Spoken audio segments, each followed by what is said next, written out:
में 26 की 2600 सीटें जीत रही और ये सही बात है कि जो 4.5% से 5% के आसपास जो राजपूतों का वोट है वो किसी भी समीकरण को डिरेल करने की स्थिति में नहीं है।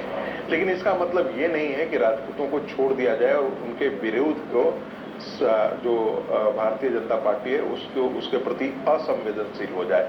यही कारण है कि प्रधानमंत्री से लेकर के और वहां की जो इकाई है इसके बारे में बहुत प्रयास। मैं पिछले दिनों गुजरात गया था, 1 सप्ताह पहले की बात है, और मैं इसके बारे में जानकारी इकट्ठा करने की कोशिश की कि क्या वाकई इससे सीटों पर अंतर पड़ने वाला है। मतलब सीटों पर कोई अंतर नहीं पड़ने वाला है। रूपाला साहब की जीत में भी कोई अंतर नहीं पड़ने वाला है। वहां पर 17 ऐसी सीटें थी जहां पर 2.5 लाख से ज्यादा मतों से भारतीय जनता पार्टी जीत चुकी है, जीती है पिछली बार। 15 ऐसी कॉन्स्टिट्यूएंसी थी जहां पर 3 लाख से ज्यादा के मार्जिन थे जीत का। वो मार्जिन थोड़ा कम हो सकता है, लेकिन सीटों पे न जीतने का तो कोई सवाल ही पैदा नहीं होता है। प्रधानमंत्री इसलिए जा रहे हैं, ये बात सही है, वो आपके रिपोर्टर ने बिल्कुल सही बताया। प्रधानमंत्री के जाने की वहां पर योजना नहीं थी इस बार के चुनाव में, लेकिन चूंकि गड़बड़ियां हुई हैं इसलिए प्रधानमंत्री जा रहे हैं ताकि जो जिसको कहते हैं ना नट बोल्ट लास्ट में भी हम इसको ठीक कर दें।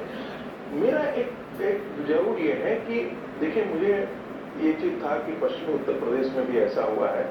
मुझे बहुत अच्छी तरीके जाना है कि एक कॉन्स्टिट्यूएंसी में राजपूतों के साथ 15-15, 20-20 बैठकें की गई हैं, जो कि राजपूतों का। मैं गाजियाबाद के जानता हूं, मैं वहां से आता हूं।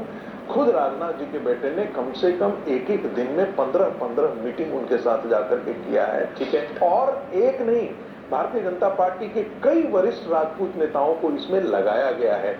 देखिए, बहुत महत्वपूर्ण बात है। मैं तो फिर एक कहता हूं, हिंदू समाज से एक अपील भी है, ये बहुत महत्वपूर्ण ये चीज है। और आप कम से कम जातियों के खांचे में बट करके कम से कम इस चीज को, कांग्रेस को एज मत दीजिए।